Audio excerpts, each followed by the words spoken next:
buenas tardes a todos. Bienvenidos otro día más a un nuevo programa de la Barra VIP. Hoy tenemos con nosotros a Sara San Juan, una nutricionista que es de Funes y que ha venido aquí con nosotros pues, para hablar un poquito del tema de la nutrición y sobre todo ahora que se acercan las fechas navideñas. Bienvenida, Sara. Muchísimas gracias por la invitación. Bueno, estamos, como hemos dicho, en vísperas un poco de Navidad y tal.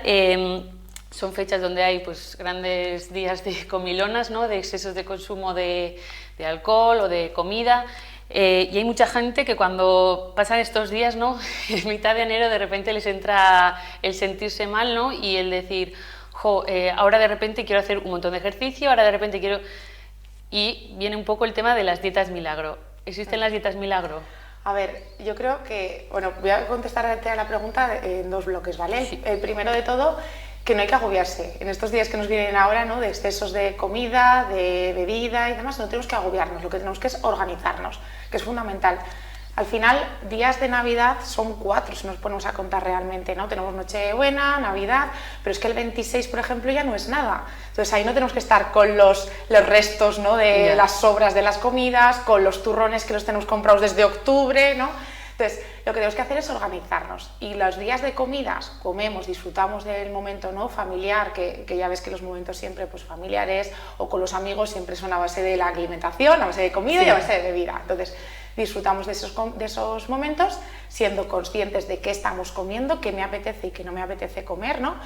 Y con esa base no tenían que entrarnos luego en enero el agobio de es que me pasa mucho, es que mira lo que he comido, mira lo que no he comido. Entonces, cuando llega enero, ¿no? ¿Qué tengo que hacer? ¿Cómo tengo que enfrentarme a ese enero? Como estaba haciendo hasta ahora, si llevamos unos hábitos buenos de alimentación, no tenemos que estar y con dietas milagro, que no hay dieta milagro, ¿vale? No tenemos que estar con dietas milagro, no tenemos que estar pensando en ahora tengo que depurar, ahora tengo que hacer una dieta de caldos, una dieta de la alcachofa, una dieta de la piña, no.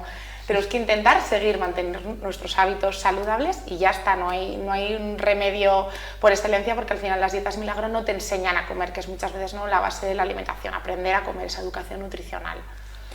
Y bueno, no existen las dietas milagro, pero tú como nutricionista, ¿qué recomiendas para prevenir a la gente, ¿no? O sea, no para que pongan remedio en enero, sino para que pues ya vean con perspectiva Navidad antes de tiempo, ¿no? Y ya digan, pues mira, pues sí, voy a comer estos días, pero el resto de días, pues, porque hay mucha gente que dice, bueno, como del 26 al 31 no hay nada de festivo, no hay ninguna comida, ninguna cena así familiar, pues de repente igual se les mete en la cabeza hacer un montón de ejercicio, como para quemar, o dicen que van a tener menos comidas para... ¿Es sano hacer ese tipo de...? No es sano. A mí me toca poca gente de esa, también te digo. Me toca más gente decir, va, del 24 al 6 de enero como lo que quiero y luego ya vuelvo a la normalidad, ¿no?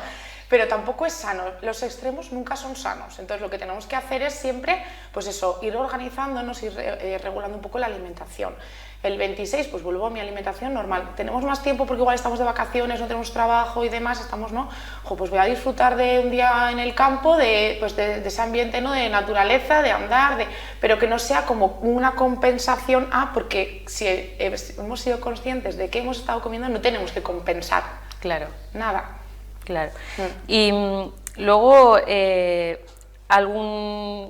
esto ya sabemos que los días señalados están estas comidas que son típicas, ¿no? El 24 se cena una cosa, el 31 otra, pero algún postre o algún plato alternativo no tiene por qué ser para esos días, sino pues para el resto de días que son Navidad, pero no hay ninguna comilona así. ¿Algún postre o algo alternativo o más sano? Si hablamos de postres, por ejemplo, ya que me estás preguntando, las típicas rocas, ¿no? Que se suelen hacer con los frutos secos, ¿no? Con nueces o con almendras, podemos bañarlas en vez de un chocolate blanco o un chocolate con leche, pues ir a unos porcentajes más puros de cacao, de un 85%, y puede ser, ¿no? un postre que tengamos ahí que podamos picar. O ahora los kakis que están en esta temporada, ¿no? Eso es una fruta de temporada, podríamos también comer esos kakis, por ejemplo, mezclados con yogur y cacao puro, hacemos como unas natillas y tenemos unas natillas, ¿no? Ahí saludables. O el típico que se suele hacer, ¿no? La macedonia está de frutas, Sí. pues ya si no le pones el ponche, el alcohol o lo que sea, pues también tenemos ahí un postre saludable. Lo que pasa muchas veces es que dejamos los postres encima de la mesa y claro, son postres que tienen mucha cantidad de azúcar, de grasas saturadas que enganchan, entonces al final lo que haces es, sin ser consciente, estás en ese ambiente, ¿no? Discerniendo, estás tranquilo, ¿qué haces? Picas. Y vas y de repente dices, ¡oh! ¿Quién ha comido más turrón? ¿Me lo he comido sola? Y no te has dado cuenta, ¿no?, de toda la cantidad que has comido. Entonces, tener esas alternativas siempre viene bien, pues para eso, ¿no? Pues para ser consciente de que estoy comiendo y que si me apetece ese dulce, porque llevo unos días de comer más dulce y cuesta un poco desengancharse, ¿no?, de ese azúcar, pues que tengamos ese snack. Una alternativa, ¿no?, más saludable, ¿no? Eso es. Luego, es verdad que mucha gente pues piensa en qué dieta hay que seguir, ya no solo en Navidades, en el día a día, qué dieta hay que seguir, cómo tenemos que consumir la comida, ¿no?, qué forma de consumir. Cada persona es un mundo, cada persona tiene sus circunstancias, pero ¿cuántas comidas al día hay que tener? ¿Cuál es una dieta ideal? ¿A base de qué tiene que ser la dieta para que sea una dieta sana? Has abierto ahora mismo el melón, ahora que está, el melón que está sí, en las redes sociales, en todos los sitios, ¿no? ¿Cuántas comidas tenemos que comer? Toda la vida hemos dicho, ¿no?, esas 5 comidas. Ahora sí que se ha visto que, claro, depende mucho de cada circunstancia. Las circunstancias de tu trabajo y del mío quizás no sean las mismas, el consumo, ¿no? Entonces tenemos que tener en cuenta muchas circunstancias y sobre todo personalizar esas recomendaciones. Entonces sí que se ha visto a modo general que deben pasar 12 horas de ayuno. Ahora que está muy de moda el ayuno, sí que se ha visto que 12 horas serían buenas. 12 horas es, acabo de cenar a las 8 de la tarde y hasta las 8 de la mañana del día siguiente no ingiero nada. ¿Por qué? Porque voy a hacer como una autodigestión. Al final nuestro intestino no es liso, tiene vellosidades, tiene como unas montañitas que suelo explicar, y esas vellosidades tienen a la vez microvellosidades, a la vez, ¿no?, unas mini montañitas más pequeñas en las que se pueden quedar restos de comida. Entonces viene muy bien hacer esas 12 horas de ayuno para limpiarnos, para hacer como una autodigestión.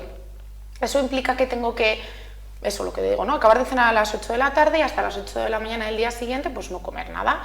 En ese transcurso, el resto de horas, ¿tengo que hacer 5 comidas? ¿Tengo que hacer 3? Depende del gasto y de las necesidades de cada uno. Hay personas que simplemente con 3 comidas es suficiente, hay personas que tienen que hacer 5 comidas, entonces ahí sería muchas veces personalizar. Claro. Y luego, claro, tener en cuenta que si hacemos las 5 comidas, almuerzo y merienda van a ser tentempiés.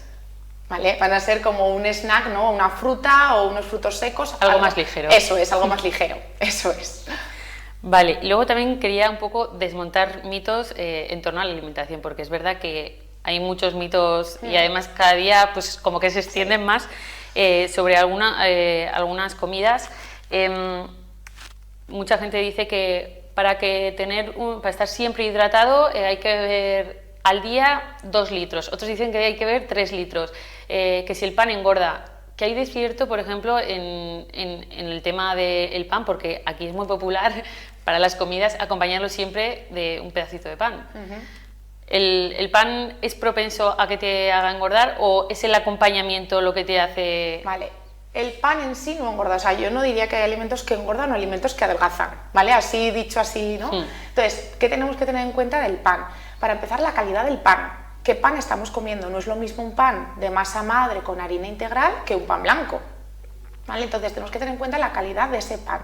Y luego dentro de la calidad tenemos que tener en cuenta la cantidad que comemos. Claro. Si estamos comiendo un poquito de pan, ¿no?, acompañado de nuestras verduras, de, no sé, de unas legumbres, no hay ningún problema. Pero claro, ¿qué cantidad estoy comiendo? Si me pongo media barra de pan en la comida y otra media en la cena, pues igual sí que estoy abusando, ¿no?, de ese pan. Y luego también hay que tener en cuenta que si hablamos de un pan con harinas de baja calidad, con harinas refinadas, suelen ser proinflamatorias esas harinas. Entonces no es tanto el pan, sino los ingredientes que lleva ese pan. Entonces hay que buscar un pan con, eso, pues con unas características buenas, ¿no? Y el tema de la hidratación del agua, ¿cuánto aconsejas como profesional que hay que beber al día? Vale, también depende de cada persona, ¿no? Depende de cada caso. Las recomendaciones se suele decir en torno a 1 mililitro por cada caloría consumida. Claro, la gente normal no sabe cuántas calorías consume, no lo sé ni yo, ¿eh? Vale, entonces, muchas veces no se nos despierta la sensación de sed, ¿vale? Pero tenemos que tener una hidratación adecuada. ¿A qué le llamamos una hidratación adecuada? Yo te diría que mínimo 1,5 litros deberíamos beber, así aventurándome, sí, un poco. ¿Qué pasa? Si yo no bebo ni un litro, no me puedo plantear beber 1,5 litros o 2 litros de agua, porque al final no llego ni al litro. Entonces lo que tengo que hacer es poco a poco coger el hábito, no de ir bebiendo más agua, intentar buscar trucos. Oye, pues antes de comer me voy a beber un vaso de agua, o antes de irme a la cama, intentar buscar hábitos para que me vaya llamando la sensación esa de sed, ¿no? Que además tengo que decirte que basta que llegan ahora los días que llegan, muchas veces confundimos la sensación de hambre con la sensación de sed. Y creemos que tenemos hambre y en realidad lo que tenemos es sed. Y hay muchos estudios que ya lo demuestran, ¿no? Que confundimos esa sensación de hambre con la de sed. Entonces sí que es importante, sí que es verdad que es importante una buena hidratación. Luego, si vas al supermercado hoy en día, cualquier tipo de alimento, ves, no sé qué, integral, pan integral, pasta integral, arroz integral, todo tiene su versión integral. El hecho de que exista esa versión integral va a ser más sana ya de por sí por el hecho de ser integral, va a hacer adelgazar, porque mucha gente con estos temas sí que hay mucho mito detrás. ¿Es cierto que adelgaza más, que es más sano la versión integral? Lo primero de todo, lo que deberíamos saber es cuál es la diferencia entre un cereal integral, sea trigo, centeno, cebada, avena, el cereal integral y el cereal blanco. Entonces la diferencia se basa en que el cereal integral, como su propio nombre indica, no es íntegro, es completo. Entonces tiene la cáscara del cereal, que vamos a tener gran cantidad de fibra. Luego tiene la parte de dentro, el endospermo, que es el almidón propiamente dicho, ese azúcar mal llamado, ¿no? Y luego la semilla, la parte de dentro, el germen, que ahí vamos a tener vitaminas, ácidos grasos esenciales, y todo ello va a formar el cereal integral. ¿Cuál es la diferencia con el cereal blanco? Que le vamos a quitar esa cáscara y le vamos a quitar el germen, le vamos a quitar esa semillita y nos vamos a quedar solo con ese almidón. Entonces, no se va a comportar igual en el cuerpo un alimento, ¿no? Que tiene más nutrientes, que tiene además más fibra, que uno que es refinado. Entonces, para las personas, para todo el mundo en general, va a ser mejor que tomemos los cereales integrales, porque vamos a tener esa fibra extra, que normalmente por nuestra alimentación solemos estar más justos de fibra, y luego además nos va a ayudar a controlar el colesterol en la sangre, nos va a ayudar a controlar el azúcar en la sangre, que no tengamos, ¿no? Picos de glucemias, y además hemos dicho que nos va a aportar más vitaminas, más ácidos grasos esenciales que nuestro cuerpo no fabrica. Pero no significa que por tomar unas galletas integrales sean unas galletas saludables, porque no hay galletas saludables en el supermercado a día de hoy, no las hay, no existen. Sí que es verdad que, por ejemplo, con el pan o con la pasta va a ser prioritario, ¿no? Que escojamos ese cereal integral. ¿Significa que engorda más o menos? No, es que los alimentos hemos dicho que no es que engorden más o menos, ¿vale? Lo que pasa es que la calidad que yo estoy comiendo, esa alimentación, va a ser superior. Entonces sí que vamos a priorizar los cereales integrales, eso sí que es verdad. Excepto, te diré que en niños de 5 años y menores, que el arroz, el consumo de arroz es mejor que sea blanco, que no sea integral por el tema de arsénico. El arroz es mejor que no sea para ellos integral, que sea un arroz basmati de origen español y que no sea integral. Luego también es muy popular la idea, a día de hoy sobre todo en el mundo de las redes sociales cada vez más, de que hay que consumir suplementos alimenticios, ¿no? Aunque no te los haya recomendado ningún especialista, ningún médico, ningún nutricionista, es verdad que a día de hoy está muy popularizado el hecho de que hay que consumir suplementos alimenticios. ¿Es realmente necesario para tener una dieta sana y saludable el meter también suplementos alimenticios? Si nosotros llevamos una dieta variada e equilibrada, no haría falta, ¿vale? ¿Cuál es el problema? Que partimos de la base de que muchas veces tenemos una sobreinformación que nos ha hecho que no tengamos la base de la educación nutricional. Entonces, si nosotros sabemos qué comer, en qué cantidad comer y cómo equilibrarlo, no haría falta ningún tipo de suplemento, excepto en personas que tengan una intolerancia o que tengan unas alergias o que, no sé, se me ocurre, por ejemplo, una persona vegana que necesita igual suplementar con B12, ¿no? Pero excepto en casos en concreto, si nosotros tenemos una alimentación equilibrada, no haría falta esa suplementación. Está muy de moda, pero no es necesaria. Pero claro, tenemos que saber equilibrar. Claro. Y luego también tenemos que tener en cuenta un déficit que suele haber muy a menudo en la población, que es el déficit de vitamina D, que es la vitamina que sobre todo absorbemos con el sol. porque al final ahora, por ejemplo, que estamos en invierno, ¿no? Que los días son muy cortos, igual vamos a trabajar y es de noche y volvemos de trabajar y es de noche, no nos da casi el sol, ¿no? Entonces ahí sí que suele haber un déficit de vitamina D, pero para suplementar esa vitamina D es necesario pues hacer una analítica, ¿no? Y ver si realmente necesitamos esa suplementación o no. Y luego nos metemos con otro tema que está muy de moda y cada vez más, el tema del alcohol. El consumo de alcohol está muy normalizado en nuestro país, la verdad. Cada vez se consume a una edad más temprana y obviamente eso es un problema. Pero yo he oído a mucha gente joven y también a mucha gente de estas personas que son deportistas, no estoy hablando de deportistas de élite, sino deportistas de su día a día, que pues son mucho de ir al gimnasio, son mucho de ir a correr y tal. He oído mucho el comentario de, bueno, es que yo como hago 3 o 4 veces ejercicio a la semana, luego cuando llega el fin de semana pues puedo beber lo que quiera o puedo consumir, me puedo permitir excesos porque luego durante la semana lo quemo. ¿Es cierto que puedes tener tus excesos el fin de semana porque luego durante la semana lo vas a quemar? Sí es cierto y sí es sano también. Sí, es que mira, el tema del alcohol, yo me acuerdo cuando acabé la carrera que en la pirámide de la SEC aparecía el vino y la cerveza, el consumo moderado, ¿no? De vino y de cerveza, de alcoholes fermentados que eran cardiosaludables. ¿Cuál es el problema? Que todos estos estudios se basan en estudios observacionales, es decir, simplemente no me dedico a controlar, a observar a esa población que tengo de muestra y no tienen en cuenta otros factores, entonces tienen muchos sesgos, son estudios que tienen muchos sesgos. La realidad ahora mismo y lo que realmente se ha visto es que ese consumo de alcohol no es bueno para la salud, ¿vale? Tampoco podemos basar el hecho de, por ejemplo, el consumo del vino, ¿no? Que igual es lo más popular. Eso es lo más popular. No podemos basar en que el vino tiene antioxidantes o tiene polifenoles. Sí, vale, los tiene, pero es que tenemos que ver, el vino no vamos a tomarlo solo por un antioxidante o solo por un nutriente en concreto, no, es que es un conjunto y al final el vino, por ejemplo, pues tiene más de un 10% de alcohol. Entonces, claro, estamos hablando de que son productos que aunque solo sea el fin de semana y de manera parece puntual, en realidad muchas veces si nos paramos a pensar no es puntual, porque al final es igual viernes, sábado, domingo y en exceso. Entonces, porque haga ejercicio no se trata de compenso, es que compenso, como hago ejercicio compenso, no se trata de compensar. Se trata de equilibrar y de comer bien y de beber lo que tenemos que beber. Y además que estamos hablando de 2 tipos de alcohol, perdón, sí. La cerveza y el vino, que son supuestamente que son fermentados, que tienen algo, digamos, saludable. Pero sí. Claro, la gente joven lo que consume durante el fin de semana suelen ser otras cosas bebidas que no alcohólicas no fermentadas. Eso es, sí. Que no son fermentadas. Y que luego además las combinamos con refrescos o con productos que tienen de por sí mucha cantidad de azúcar, algunos otros pues cafeína. Entonces, claro, es muy perjudicial y es más, se ha visto que ocasiona muchas muertes, que es una de los puntos clave en la mortalidad en España, el tema del consumo de alcohol. Y como dices, ¿no? Que es preocupante de que cada vez antes se consuma ese alcohol. Entonces, por mucho que hagas ejercicio durante la semana... Por mucho que hagamos ejercicio, no se recomienda el consumo de alcohol.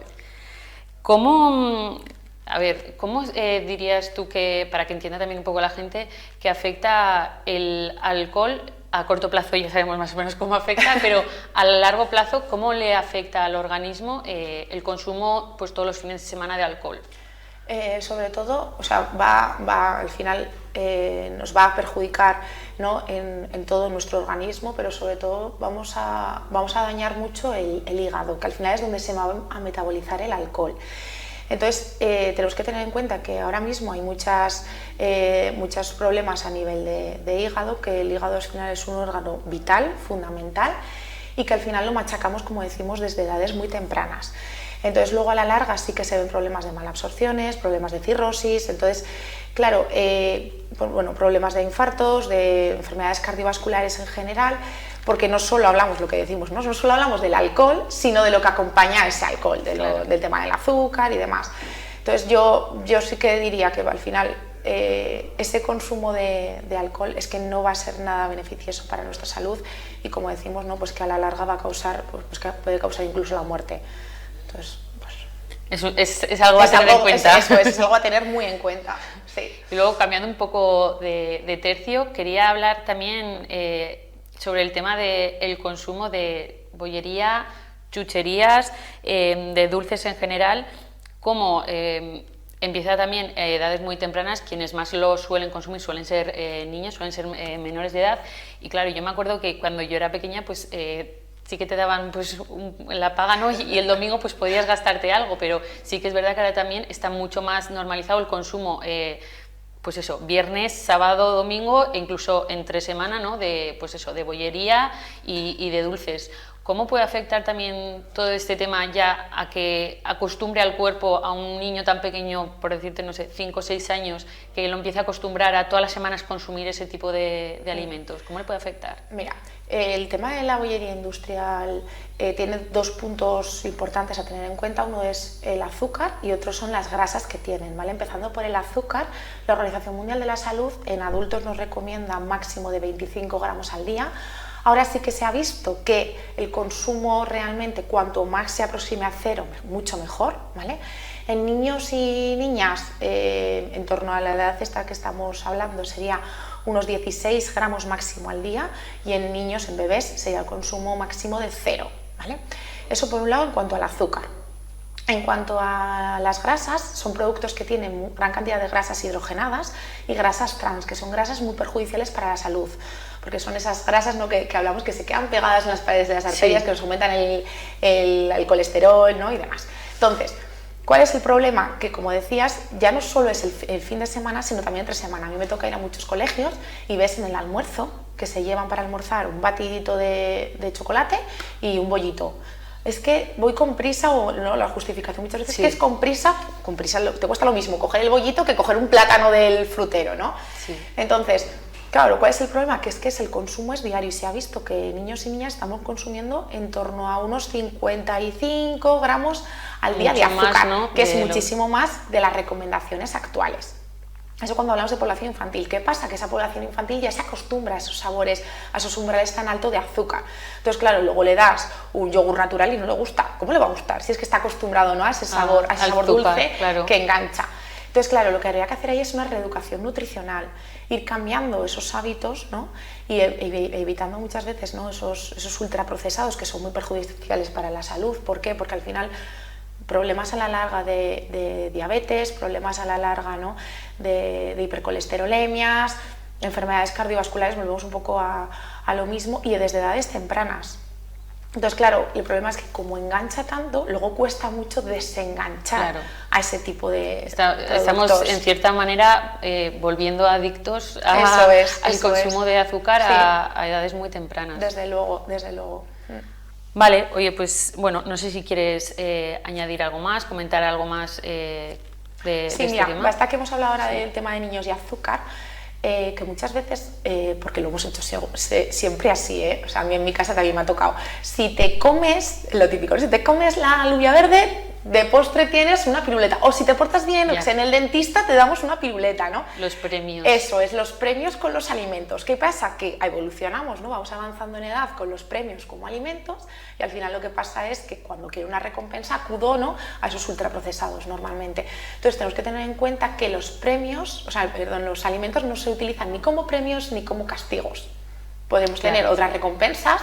Oye, pues si, no sé, si pruebas la alubia verde, pues vamos a ir al monte a dar un paseo, vamos a ir al cine, vamos a intentar buscar, ¿no? Unas alternativas que no sean siempre los alimentos como premio, claro, como castigo, porque al final avanzamos en edad y siempre buscamos, ¿no? Esas recompensas, sí, mal buscadas. Y también estás fomentando un poco una relación tóxica, ¿no? con la forma de alimentarte. Eso es, y sí que es verdad que, por ejemplo, en ese sentido cada vez vemos más TCAs, trastornos de la conducta alimentaria, que antes eran menos comunes y ahora estamos viendo más casos, sí, y desde edades más tempranas. Vale, oye, pues muchas gracias, Sara, por venir aquí, por ponernos al corriente no solo de los alimentos de Navidad, sino en general. Ha sido un placer tenerte aquí y bueno, muchas gracias. Muchas gracias a vosotros, un placer. Y bueno, a vosotros espectadores, os vemos otro programa más el próximo martes con otro capítulo de La Barra VIP. Nos vemos, que pasen un buen día.